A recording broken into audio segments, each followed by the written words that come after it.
Mother's reflection of her son, Carol Derry. Thank you so much for that. To our weekly Saturday series, Survivor. At the tender age of 13, a man lured Mary into a secluded area and raped her with the help of an unidentified woman. As a result, young Mary got pregnant, left school, her future seemingly snatched away from her. 7 years later, this week's survivor has come to terms with what happened and thinks the world of her daughter, whom she promises to keep in school. Though Mary had agreed to appear on camera because of her daughter, we will not reveal their identities. It has taken Mary 7 years to reconcile with what happened to her. Ujauzito wangu mamangu ajua hakuwa yadhani kwa sababu nilikuwa niko school kwa class 7. Sasa tulikuwa tunafanya mtihani ili niende class 8. A few months before Mary found out that she was pregnant, she had made two friends, a man and a woman, both significantly older than her. The two were people a girl at 14 should not be acquainted with. Ilikuwa ni na mwanamke mwingine nimemzuia rafiki yangu.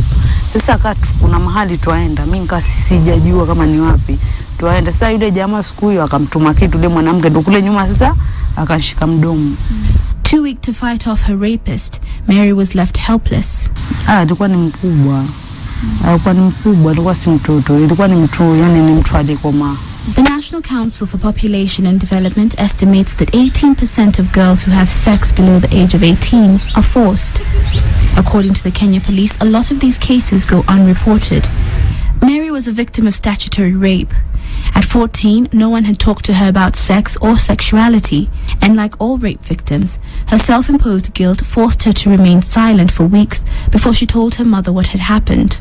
Nilimwambia mama kanipeleka hospitali huku na huku, lakini sasa kama kumbe na mimba ndani sasa. Bado ile sasa mama yasema leo ushasafishwa kila kitu hakuna shida. Ndio sasa kawa kumbe na mimba ya kudia ndani kwa ndani. Now began the task of accepting that she would give birth to a child she never wanted from a man who scarred her for life. Nilisikia vibaya, lakini sasa kabidi nizoe kwa sababu sasa siwezi kukata ile sana. Kwa sababu maji yashamwagika kuzoeleka kawa vibaya. Nisikia vibaya, lakini tena nikasema afadhali nikubali. The way Mary felt about her daughter 7 years ago is not the same way she feels now. Ni sahihi, niko na furaha na mtoto wangu sahihi. Naweza sema niko na furaha tena kubwa sana. In Mary's community, it's a taboo for her to teach her daughter about sex, but she doesn't want what happened to her happen to her daughter. She wants her 7-year-old to be well aware about her sexuality and not to befriend strangers. After all, you never know their intentions. Mimi mtoto wangu nafundisha umbo, nafundisha kivyangu mimi, ukanga muelezea. Unajua bado ni mdogo, siwezi muelezea tu ile story. Ukanga mchekesha pale akacheka akamaliza. Siwezi mwambia kila kitu. Bado ni mdogo. She's not the only one doing the teaching. Her daughter, who is in school, has a thing or two to teach her mother.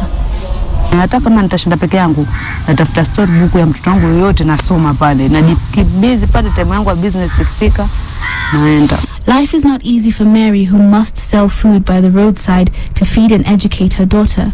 This taught her to be less judgmental of girls like her who resort to selling their bodies to make ends meet. Siwezi kufanya kwa sababu ile kuna ile sijui mtu yuweza kukukopa na hata kulipa. Na ile design wenzangu labda amezoea ile mtu amshike matayo ombe umenikopa kunilipa. Mimi sikuzoea, nina macho ya aibu. Naona sasa kwa jamii sijui nitaonekanaje. Mama sijui atanionaje akisikia hiyo kitu kivyangu. Mimi siwezi, labda afanye kazi ya mikono yangu mpate riziki ya kusaidia mtoto wangu. Besides, she's cautiously hopeful that one day she will find love and get married. Wajua shida mimi nikipata mume na mfano yuko serious ataka kuniona, nitakubali kwa sababu sitaki kuzalia tena hapa nyumbani. When it comes to statutory rape, it's not a matter of consent, but rather the concern is that a young person is being taken advantage of. The events that took place in Mary's life 7 years ago could have destroyed her, but she used those events to become a strong, dignified woman and a wonderful mother to her 7-year-old. Catherine Omwando for the Survivor series.